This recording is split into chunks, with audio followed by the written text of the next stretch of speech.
ম্যাডক্সের film মানে একটা বিশ্বাস, আর ম্যাডক্সের ফিল্ম মানে সেটা হিট হবেই। আর ম্যাডক্সের ফিল্ম মানে লোকের একটা আলাদা বিশ্বাস থাকে, তাই মানুষ হচ্ছে এই ফিল্মটা অ্যাকচুয়ালি হচ্ছে কেউ মিস করতে চায় না। এটাই তো। এবার ঘটনা হচ্ছে ম্যাডক্সের ফিল্ম থেকে কিন্তু ছাওয়া বেরিয়েছে, স্ত্রী ইউনিভার্স বেরিয়েছে, এবার এরকম ফিল্ম বেরিয়েছে, তো পরম সুন্দরী তো লেভেলের হবে। তার কারণ গান ভাইরাল হয়েছে।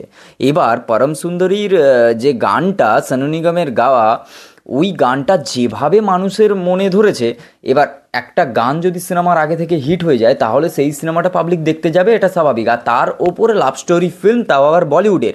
এবার বলিউডের লাভ স্টোরি ফিল্ম মানে লোকজন সেটার প্রতি একটা আলাদা ইমোশন দিয়ে দেখে। এখানে একটু ঠকে গেছে, সেটা আলাদা ব্যাপার। পারদেসিয়া এই গানটা এই সিনেমায় একটা মানে কি বলা যায়, মানে এই গানটাই আছে যেটাকে নিয়ে কোনো কথা হবে না বস, টপ নচ, মারাত্মক লেগেছে।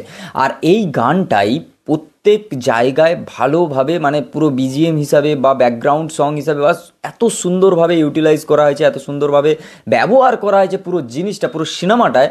তো সেটা বেশ ভালো লেগেছে। আর এখানে যে লাভ স্টোরিটাকে পোর্ট্রেট করার জন্যে যে সিদ্ধার্থ মালহোত্রা আর জাহ্নবী কাপুরকে নেওয়া হয়েছে, আর জাহ্নবী কাপুরকে বেশ দেখতে ভালো লাগছে এখানে।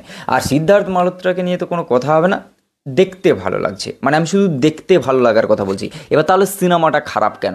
এই সিনেমার যদি একটু গল্প বলি, এই সিনেমার গল্পটা কীরকম বলো তো? ওই দিল্লির ছেলে আর কেরালার মেয়ে, এবার দুজনের মধ্যে প্রেম হবে। এবার দিল্লি কোথায় আর কেরালা কোথায়, এবার সেখানে তাহলে প্রেম এই ব্যাপারটা এলো কোথা থেকে? এই সিনেমায় একটা গল্প দুটোকে জোড়ার জন্যে গল্পে একটা টুইস্ট নিয়ে আসা হয়েছে, সেটা হচ্ছে একটা অ্যাপ, মানে ডেটিং অ্যাপ বলতে পারো। সেখানে কি হয় যে তুমি যেই জিনিসটা চাইছো বা তোমার মনের মতো জিনিস তুমি খুঁজে পাবে, তোমার সোলমেট খুঁজে পাবে সেই অ্যাপের মাধ্যমে। আর সেখানে গিয়ে পৌঁছায় হচ্ছে সিদ্ধার্থ মালহোত্রা কেরালাতে। আর সেখানে এরকম ব্যাপার আছে, তুমি বাড়িতে থাকতে পারবে লোকের, কিন্তু টাকা দিয়ে, মানে রেন্ট নিয়ে, মানে এটাকে যদি বলা যায় পেইং গেস্ট হিসাবে থাকতে পারবে। এবার সেখানে নায়িকার বাড়িতে নায়ক থাকবে, আর সেখানে তাকে পটানোর চেষ্টা করবে, আর সেখান থেকেই পুরো সিনেমা শুরু হবে।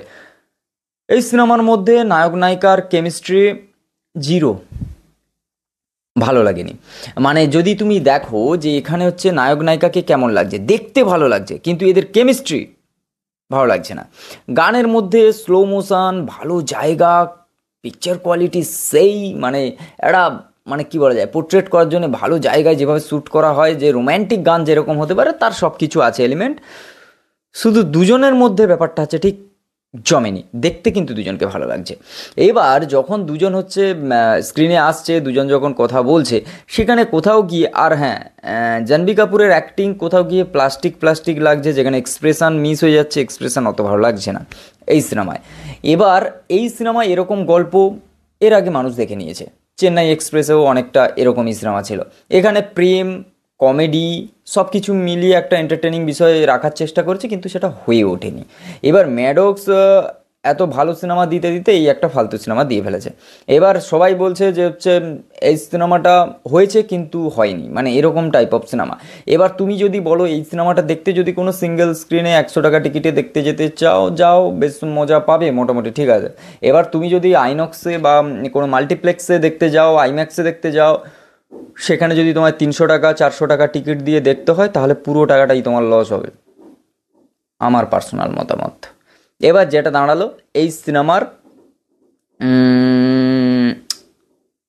এই সিনেমায় আর কিছু বলার নেই, এই সিনেমাটা এরকমই, সত্যি আর কিছু বলার নেই।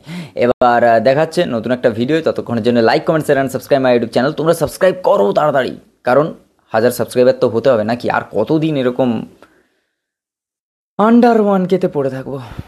যাই হোক, দেখা হচ্ছে, টাটা।